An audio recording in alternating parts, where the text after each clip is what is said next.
terkait pertanyaan tentang metodologi, tentang tentang propaganda politik dan gimana sih cara membuat tulisan yang engaging itu akan saya jelaskan dengan singkat di slide berikut ini. Nah, jadi gimana sih penerapan jurnalisme data di Newsroom Indonesia gitu. Nah, ini adalah pengalaman saya bekerja di Tirto sebagai researcher dan juga fact checker di tirto.id.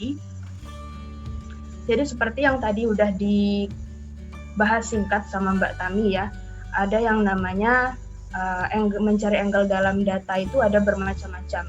Mbak Tami tadi udah bilang juga beberapa angle yang menurut saya lebih ke pengembangan datanya. Nah, kalau ini ada beberapa dari saya, novelty, outliers, trend, archetype, debunking, dan forecast. Ini adalah apa yang saya sebut dengan pengembangan dari sisi ceritanya gitu. Nah, ini dikembangkan oleh Andrew Flowers dari 538. 538 ini merupakan situs poll dan analisis di Amerika Serikat. Jadi dia sering mengadakan forecast dan lain-lain juga terkait politik, football, dan baseball juga gitu. Nah, jadi ini adalah beberapa contoh yang diberikan oleh 538. Langsung saja ke yang pertama adalah novelty. Jadi seperti yang sebelumnya pernah dibahas Pak Setia, kalau misalnya ada baiknya membahasnya dalam bahasa Inggris sedikit. Nah, ini saya masukin bahasa Inggris sedikit nih. Jadi tadi juga sempat disinggung bahwa data itu udah bisa bercerita gitu, tanpa kita perlu banyak ngasih pembukaan atau pendahuluan, datanya sendiri udah bisa bercerita. Nah, ini adalah salah satu analisis saya di Tirto terkait virus corona pada bulan Februari lalu. Saat itu virus ini baru ditemukan gitu. Orang belum banyak tahu apa sih virus corona itu gitu. Nah, terus gimana sih bedanya dia dibandingkan virus-virus lainnya yang pernah terjadi, wabah yang lainnya gitu. Nah, ini adalah salah satu analisis yang menarik karena dia punya kebaruan gitu di dalamnya. Jadi kita membandingkan virus corona ini dengan wabah lainnya seperti Marburg, Ebola, virus Hendra, virus H5N1, SARS, dan lain-lain gitu. Kita bandingkannya berdasarkan tahun ditemukan, kasusnya berapa di setiap negara, terus angka kematiannya, fatalitasnya, dan negara terdampaknya itu berapa aja gitu. Jadi yang paling penting dalam mengolah data yang bersifat baru ini adalah konteksnya juga gitu. Apakah kira-kira data ini penting buat banyak orang gitu? Karena data ini terkait virus corona, tentu hal ini sangat penting ya, karena ini adalah virus baru yang ditemukan di Wuhan pada Februari lalu dan menyebar luas dengan cepat. Jadi ini bedanya kalau misalnya BPS kan banyak ya publikasi-publikasi secara nasional atau BRS yang diterbitkan setiap bulan. Namun mungkin nggak semuanya itu bisa dijadikan tulisan karena kadang-kadang orang nggak mengerti gitu, apa sih maksudnya data ini gitu, apa sih maksudnya data itu gitu. Nah, dengan dalam mengolah data yang bersifat baru ini kita harus mengaitkannya dengan konteks gitu. Jadi data perbandingan statistik virus corona ini penting karena dia sangat dibutuhkan informasi ini oleh masyarakat gitu. Sangat banyak orang yang ingin tahu gimana sih virus corona ini dibandingkan virus lainnya. Nah, jadi di sini adalah kebaruan yang sangat ditonjolkan dari tulisan ini. Gitu.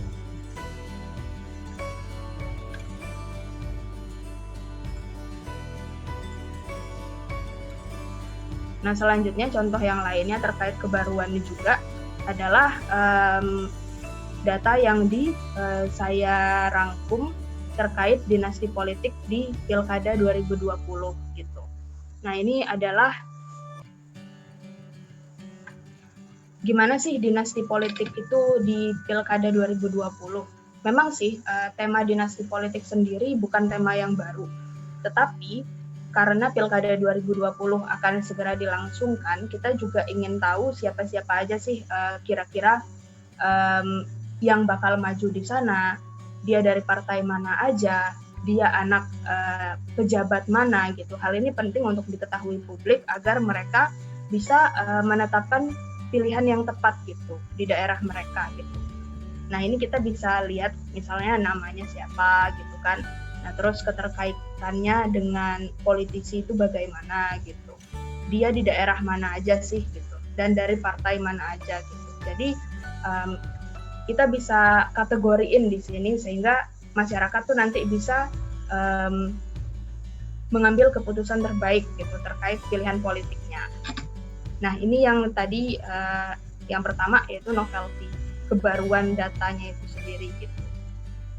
Nah, yang kedua yakni outliers. Seperti yang tadi udah disinggung juga, outliers itu adalah the most interesting part of the story, yang tingginya, the best, the worst, the greatest of the data, the poorest, the richest, hal tersebut yang sangat ditonjolkan. Di sini saya ingin mengambil contohnya adalah terkait dengan masifnya alokasi belanja pegawai pemerintah daerah. Jadi saya menjawab pertanyaan yang tadi juga ya, gimana sih cara bikin tulisan tuh engaging gitu. Nah, biasanya kan suka ada cuitan-cuitan dari pemerintah gitu. Misalnya tulisan ini terkait dari cuitannya Sri Mulyani. Nih, Menteri Keuangan Sri Mulyani meminta agar pemerintah daerah mengelola dana yang ditransfer secara efisien. Pasalnya ia menemukan 70% alokasi dana dari total APBD digunakan untuk pegawai ketimbang masyarakat. Nah, di sini kita memaparkan benar nggak sih sampai 70% gitu. Nah, saya di sini mengecek berdasarkan publikasi BPS Statistik Keuangan Pemerintah Provinsi 2015 sampai 2018 dan 2016 sampai 2019 untuk melihat statistik belanja pegawai tersebut selama 5 tahun. Nah, gimana menuliskannya? Saya emang membacanya ini ya agak lama untuk mendapatkan data-data ini gitu, kayak apa aja sih belanja pegawai itu gitu. Nah, terus di sini saya paparkan belanja tidak langsung itu seperti apa, belanja langsung itu seperti apa gitu. Nah, terus hal itu yang membuat saya akhirnya melakukan hitung-hitungan dan menemukan bahwa porsi anggaran belanjanya itu seperti apa dari tahun ke tahun gitu. Nah, ini kita lihat total pengeluaran tahun 2018 memang banyak ya, sekitar 349 triliun ini, dan meningkat dari tahun 2014 sampai 2018. Nah, ini bisa kita bilang outlier-nya yang paling banyaknya itu tahun 2018, sekitar 349 ini. Persentasenya berapa gitu? Persentasenya sekitar 48,4%. Gitu. Nah, terus kita lanjutkan lagi analisisnya. Dari daerah-daerah itu yang paling banyak tuh daerah mana sih yang porsi belanja pegawainya paling banyak? Oh, ternyata Aceh sekitar 66% gitu. Yang kedua ternyata DKI Jakarta 60,9%. Ini ketika dipaparkan per daerah gitu. Nah, ini selanjutnya. Terus kita sebagai jurnalis nggak cuman memaparkan itu aja gitu. Aceh dan Jakarta ternyata paling tinggi gitu. Itu kenapa gitu, masyarakat pasti ingin tahu gitu, dan apa sih alasannya mereka mengalokasikan sedemikian rupa banyak gitu. Nah, terus kita cari alasannya. Oh, ternyata pemerintah DKI menganggarkan belanja pegawai sekian karena pada 2015 ada kenaikan gaji pegawai negeri sipil gitu.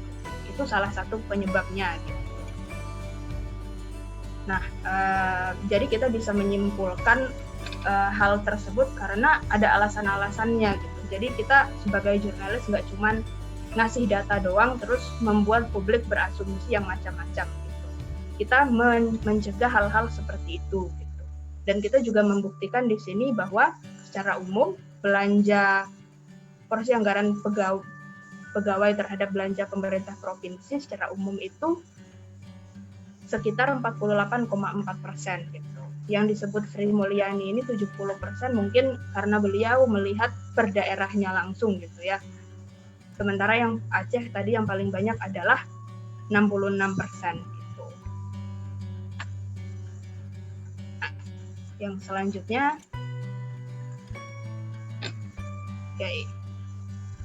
anggaran pendidikan dan rasio anggaran. Salah satu contoh lagi terkait outliers. Presiden Jokowi itu pernah mengeluarkan statement bahwa anggaran pendidikan beliau pada 2020 direncanakan sebesar 505 triliun atau meningkat sekitar 29,6% dibanding realisasi anggaran pendidikan. Nah, beliau juga membanggakan bahwa anggaran pendidikan di masanya selalu mengalami kenaikan. Nah, ini yang ingin kita lihat dari sini gitu. Faktanya memang demikian, memang selalu mengalami kenaikan dan porsi anggarannya selalu lebih dari 20%. Misal yang ini 21%, 19,9%, hampir 20%, dan ini juga 20%. Namun, ketika saya ingin melihat sesuatu gitu dari data-data ini, saya ingin melihat bahwa dari gambaran besarnya, bigger picture-nya, apakah kira-kira anggaran pendidikan yang sebanyak ini udah mencapai target-target pendidikan di Indonesia? Nah, itu yang ingin saya kembangkan dari tulisan ini gitu. Nah, jadi kita lihat dan kita komparasikan juga dengan data-data lainnya. Apakah kira-kira udah sampai belum sih target pemerintah terhadap pendidikan? Ternyata belum. Berdasarkan data BPS, rata lama sekolah di Indonesia pada 2018 mencapai 8,17 tahun. Angka ini belum memenuhi Renstra Kemendikbud sebesar 8,7 tahun. Selain itu, RJPMN pada 2019 pun tak terpenuhi. Rata lama sekolah penduduk 15 tahun ke atas sebesar 8,8 tahun. Hampir sih gitu. Jadi kita komparasikan juga data temuan pertama kita dengan data-data yang lainnya.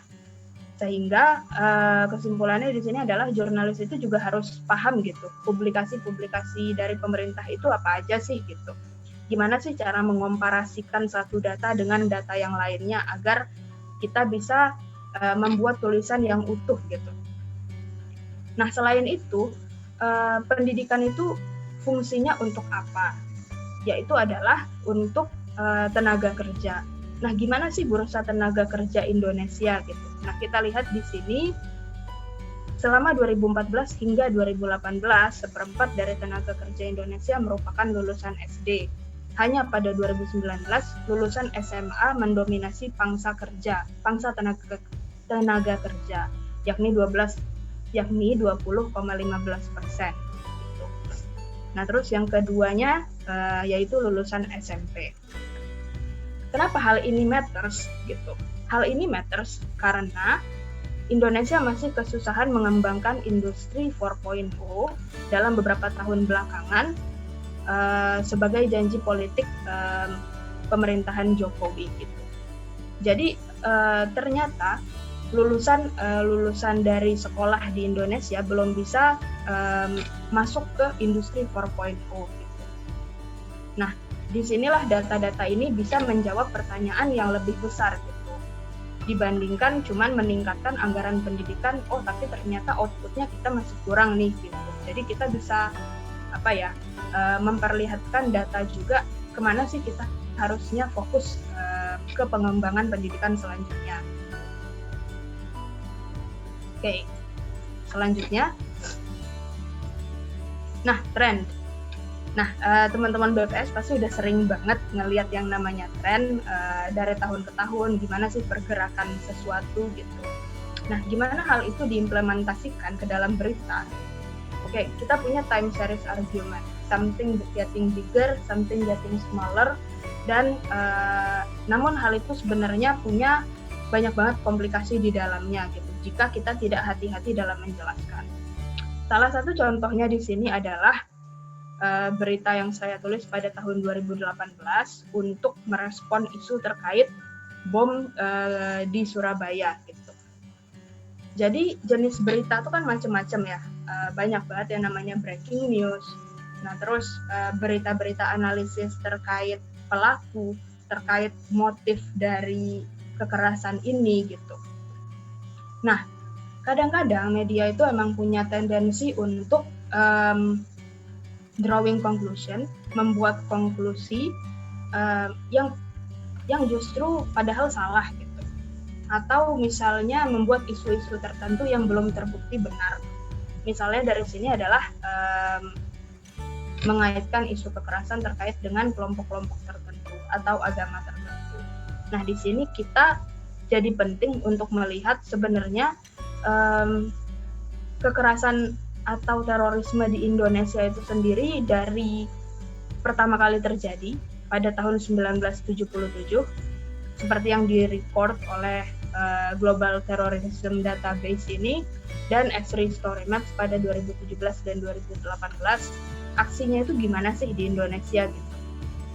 Nah ternyata aksi teror atas nama agama bukan satu-satunya kategori terorisme yang terjadi di Indonesia.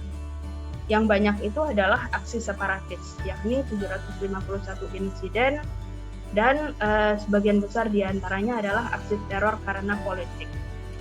Terus kita lihat trennya dari tahun ke tahun itu gimana gitu. Nah selain kita melihat trennya dari tahun ke tahun gimana, kita juga jelasin di sini tahun 2000 dan 2001 ternyata paling banyak nih di Indonesia terjadi kekerasan gitu, dan disebabkan oleh jemaah Islamiyah gitu. Mereka menebarkan teror ke berbagai wilayah Indonesia. Terhitung ada 40 insiden peledakan bom yang dilakukan oleh JI gitu. Nah, insidennya ini adalah mereka mendeskripsikan insiden ini adalah seperti ini. Apabila ada kekerasan di suatu tempat itu dihitung satu insiden. Ada kekerasan di tempat lain pada jam yang sama itu dihitung satu insiden. Jadi bisa banyak gitu insiden dalam satu hari gitu. Nah terus kita lihat juga kelompok pelaku teror terbanyak itu siapa gitu. Nah ternyata di sini dilakukan oleh Gerakan Aceh Merdeka 116 insiden dari 1977 hingga 2018, dan yang kedua adalah Jemaah Islamiyah 57 gitu. Nah jadi kita bisa melihat dari data itu adalah garis besarnya kekerasan di Indonesia itu disebabkan oleh apa sih, masalahnya apa gitu. Sehingga untuk mencegah kita membuat asumsi atau kesimpulan yang malah jadi misleading gitu di masyarakat, jadi salah di masyarakat gitu. Itulah gunanya melihat tren, untuk melihat sesuatu yang lebih besar menurut saya. Kita masuk ke contoh selanjutnya. Nah ini adalah salah satu tulisan tentang permasalahan SMK. Salah satu yang ignite the idea waktu itu untuk menulis ini itu adalah karena katanya kita harus fokus untuk SMK gitu. Kita harus pemerintah terus fokus mengembangkan kampanye terkait kampanye positif agar banyak masyarakat yang tertarik untuk masuk SMK. Nah, kita lihat di sini, apakah kampanye positif masyarakat tersebut, kampanye positif tersebut udah berdampak gitu. Nah, ternyata udah, makin banyak anak-anak yang masuk SMK gitu. Nah, kita bisa lihat di sini datanya naik dari tahun ke tahun gitu. Nggak terlalu jauh dibandingkan SMA pada 2017-2018 itu 1,72, SMK 1,61 gitu. Tapi kita lihat juga gimana sih mereka dalam pendidikannya gitu selama 3 tahun ini gitu. Ternyata masih dilingkupi masalah seperti jumlah putus sekolah, jumlah siswa putus sekolah yang masih besar. Ini bisa kita bandingkan SMA di sini 31.000, sementara SMK 73.000. Nah, terus proporsi penganggurannya juga gimana gitu. Kita bisa lihat juga di sini. Angka pengangguran lulusan SMK juga masih tinggi gitu. Nah, data-data itu tadi dari publikasi Kemendikbud yang saya komparasikan dengan data dari BPS gitu. Berdasarkan data BPS mengenai pengangguran, porsi pengangguran yang mengenai pendidikan tertinggi yang ditamatkan, SMK selalu menyumbang proporsi pengangguran yang cukup besar. Tapi di sini ada beda tipis, di mana kita harus hati-hati menarasikan datanya. Karena SMA juga termasuk tinggi gitu, nggak beda jauh lah dari SMK gitu. Angkanya berkompetisi terus gitu, tapi kita bisa bilang angka pengangguran lulusan SMK juga tinggi, bukan paling tinggi gitu. Jadi itu di mana kita sebagai jurnalis harus hati-hati agar nggak membuat asumsi yang macam-macam di mata publik gitu. Nah, ini yang terkait tren tadi ya, cara mengembangkan narasi terkait datanya. Dan yang selanjutnya adalah archetype. Jadi archetype ini beda-beda tipis dengan outliers tadi. Di outliers kita bisa dapat data yang paling banyak, paling buruk, yang paling-paling lah gitu. Nah, tapi kita juga harus hati-hati dalam melihat data secara keseluruhan agar tidak terjadi misleading gitu. Salah satu contoh yang saya suka di sini adalah riset Tirto terkait anggota DPR waktu itu. Jadi kita melakukan analisis terhadap risalah hasil rapat DPR pada 2014 hingga 2019, dan dari sana kita lihat dari laporannya itu kita lihat gitu, siapa sih yang paling pasif dalam rapat, siapa sih yang paling aktif dalam rapat, tema yang paling sering dibahas apa gitu, dan kira-kira perempuan atau laki-laki itu punya concern yang berbeda nggak. Nah, dari sini misalnya kita lihat sebagai masyarakat awam gitu ya, tentu data seperti ini sangat menarik. Siapa sih yang paling pasif di anggota DPR? Kita klik aja. Nah, kita di sini kategorikan berdasarkan partai gitu. Di sini kita bisa lihat sekitar 54 atau 54%. 26 dari 57 anggota DPR dari Partai Golkar tidak hadir gitu. Nah, di sini kita bisa sangat tempting gitu ya, sangat tergoda untuk mengambil kesimpulan bahwa anggota DPR Partai Golkar tidak aktif gitu. Tapi bagaimana dengan yang lainnya gitu? Oh, ternyata di Hanura, di Demokrat, di PKB gitu juga nggak terlalu jauh beda gitu. Ada juga masalahnya yang lain-lain gitu. Dan ternyata yang kita dapat di sini adalah common sense gitu, yang mana tidak aktif dalam rapat itu di anggota DPR itu adalah hal yang umum terjadi gitu. Nah, itu adalah archetype. Alih-alih mendapatkan yang paling, ternyata hal ini umum dilakukan oleh anggota-anggota partai. Nah, tadi ada pertanyaan sedikit tentang metodologi. Nah, di tulisan terkait data, hal yang penting dilakukan adalah metodologi yang transparan. Nah, di sini kita menjelaskan terkait metodologinya, komisi apa aja sih yang kita analisis, periodenya kapan aja gitu. Nanti bisa dibaca sendiri oleh teman-teman ya. Nah, terus gimana sih kita mengkategorikan juara diam itu berdasarkan apa gitu. Melihatnya itu bagaimana gitu. Nah, terus juga harus jelas orang-orang yang mengerjakannya itu siapa gitu. Sehingga kita bisa melakukan hal-hal seperti ini gitu. Mengkategorikan berdasarkan anggota yang paling pasif, yang paling aktif, tema-temanya apa, dan gender, concern terhadap isunya tuh berdasarkan gender tuh apa. Oke. Selanjutnya di banking, tadi isu yang menarik itu juga adalah terkait di banking. Hal ini adalah hal yang menarik buat saya untuk dilakukan ya, karena memang banyak orang yang suka melakukan analisis terhadap data dan persepsi terhadap data itu juga bisa berbeda-beda, sehingga kadang-kadang orang ingin menggunakannya untuk menjatuhkan lawan politik misalnya, untuk apalagi ya, untuk bersaing dengan lawan politiknya gitu, untuk memaparkan isu-isu yang bisa menjatuhkan orang lain gitu. Nah, di sini tugas jurnalis adalah untuk mengklarifikasi hal tersebut gitu. Nah, dari mana kita juga harus dapat source-source yang reliable, yang verified, yang udah kita yakin itu benar. Salah satu contoh yang saya suka di sini adalah tentang pidato Presiden Jokowi tentang COVID-19 ya, baru-baru ini. Pandemi, fakta, dan data, bukan kira-kira gitu. Nah, beliau memaparkan tentang 7 bulanan COVID di Indonesia, dan beliau bicara tentang fakta-fakta terkait kasus di Indonesia dibanding seluruh dunia. Yang menurut beliau, peringkat Indonesia di posisi 23 dengan jumlah kasus sebesar 295.000 itu masih lebih baik dibandingkan Amerika, India, Brazil, Rusia, dan Kolombia gitu.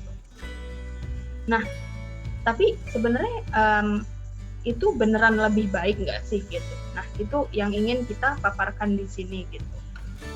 Angka itu dapatnya dari mana gitu? Nah, perlu diperhatikan di sini bahwa rasio tes Indonesia masih paling sedikit dibanding negara-negara tersebut gitu. Amerika rasio tesnya paling banyak, 339 per 1.000 penduduk.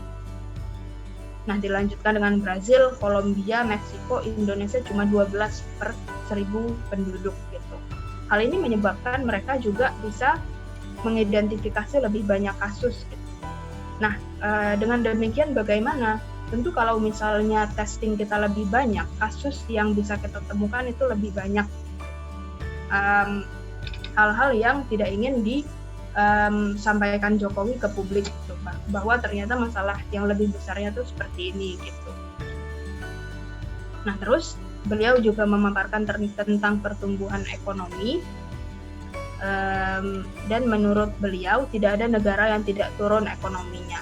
Nah, di sana di video itu beliau menampilkan pertumbuhan ekonomi negara-negara di ASEAN pada kuartal 2 2020 yang semuanya minus gitu. Namun beliau tidak menampilkan Vietnam yang sebenarnya ekonominya naik pada Q1 2020 3,82% dan pada Q2 2020 turunnya tuh nggak terlalu buruk gitu, 0,36% gitu. Nah, kenapa hal itu tidak dipaparkan gitu? Padahal itu penting kan, Vietnam gitu. Karena Vietnam ini melakukan tes yang sangat masif. Mereka gimana ya? Menyelesaikan pandemi terlebih dahulu, baru mereka fokus ke hal-hal yang lain seperti pertumbuhan ekonomi. Hal yang tentu saja sulit dilakukan di Indonesia karena Vietnam jumlah penduduknya tidak sebesar Indonesia gitu, dan mereka satu pulau dan membuat penanganannya sendiri juga berbeda di Indonesia gitu. Nah, tapi apa sih yang dilakukan Vietnam gitu? Mereka melakukan tes yang agresif, kontak tracing yang sangat kuat, sehingga pada Oktober itu mereka cuma mencatatkan 1097 kasus gitu. Beda banget sama Indonesia gitu. Nah, ini tujuannya di sini adalah memaparkan data untuk debunking klaim yang that could be misleading gitu. Oke. Selanjutnya adalah forecast. Jadi, can we predict the future by the data? Di sini teman-teman BPS pasti udah sangat mengenal forecast ya, dan cara-cara melakukan forecast. Makanya di sini tulisan ini adalah terkait kasus corona pada Maret 2020 lalu. Ini ditulis oleh teman saya, Agnia. Beliau juga dari Jurnal Coders Indonesia, dan beliau mewawancara pusat statistik dari ITB untuk menemukan bahwa kira-kira gimana sih pertumbuhan kasus corona di bulan April hingga bulan Oktober ke depan kalau misalnya kita nggak melakukan penanganan serius terhadap wabah ini gitu. Nah, proyeksi kasus COVID-19 di Indonesia diprediksi ada 8.000 kasus per April 2020 jika pencegahan dilakukan serius. Namun, hal ini adalah yang akan terjadi jika penanganan tidak dilakukan secara serius. Kasus akan sekitar 340.000, sekian orang sembuh dan sekian orang meninggal dunia. Kita punya batasan sebagai jurnalis di mana kita nggak bisa ngomong sembarangan terkait data gitu. Oke, jurnalis bisa nganalisis publikasi-publikasi BPS. Tapi untuk hal yang serumit ini dan untuk hal yang menurut saya ini sangat penting ya, ini kita harus serahkan ke pakarnya. Makanya di sini Agnia mewawancarai Pusat Pemodelan Matematika ITB gitu. Nah, can we predict the future gitu? Menurut saya hal analisis seperti ini penting gitu, tetapi sangat penting juga untuk nggak salah gitu, sehingga kita menyerahkan ini ke ahlinya, mereka melakukan kalkulasi berdasarkan koefisien-koefisien tertentu, jumlah kasus yang udah terjadi, incubation penyakit ini berapa lama gitu. Nah terus apalagi ya, berapa lama penyakit ini menyebar gitu. Hal-hal yang seperti itu yang tidak dipahami oleh jurnalis, tapi kita bisa memaparkannya ke bahasa yang lebih sederhana gitu. Nah, tulisan ini juga jadi penting karena dia nggak cuma memaparkan isu yang bombastis saja gitu loh, kasus bakalan tinggi jika penanganan tak dilakukan. Tapi dia juga melihat di sini kita tuh siap nggak sih sebenarnya menghadapi pandemi ini. Jadi dia memaparkan juga jumlah kasur di rumah sakit per 1.000 penduduk yang ternyata Indonesia masih cukup kecil dibanding negara-negara lainnya di Asia. Tempat tidur ICU darurat per 100.000 penduduk, dokter yang masih kecil juga, bidan dan lain-lain. Yang sebenarnya permasalahan lebih besarnya itu adalah pengeluaran Indonesia untuk kesehatan per kapita itu juga masih sangat kecil dibandingkan negara-negara lain gitu. Sehingga di sini kita bisa menjawab apakah kita kira-kira Indonesia siap gitu menghadapi pandemi ini. Jawaban itu sebenarnya nggak harus dipaparkan secara lugas ya, siap atau nggak siap, tapi ini bisa sebagai wake up call aja gitu, sebagai pengingat aja pada waktu itu gimana sih caranya untuk mencegah hal-hal yang lebih buruk terjadi gitu. Ini maksud dan tujuan tulisan ini gitu. Oke. Nah, sebagai jurnalis tadi juga sering dibilang dan dibahas secara umum, jurnalis itu percayanya sama data apa sih gitu. Sebagai jurnalis data kita percaya sama data apa? Nah, ini adalah tingkat kepercayaan data yang dipegang oleh Tirto. Jadi yang pertama itu adalah BPS, Bursa Efek, laporan perusahaan, BI juga, dan laporan pemerintah pusat dan daerah. Itu ring pertama yang paling kita percaya karena data itu diproduksi oleh pemerintah. Nah, yang kedua baru PBB, laporan-laporan Bank Dunia, BCG, McKinsey, dan lain-lain. Yang ketiga, baru data-data dari media, gitu, riset yang dilakukan media, seperti di Economist, media tracking di Indonesia, Antara sebagai kantor berita di Indonesia, gitu, lembaga riset khusus, CNN Internasional, dan lain-lain. Dan yang paling penting adalah untuk tidak menggunakan data dari Wikipedia, tentu saja. Gitu.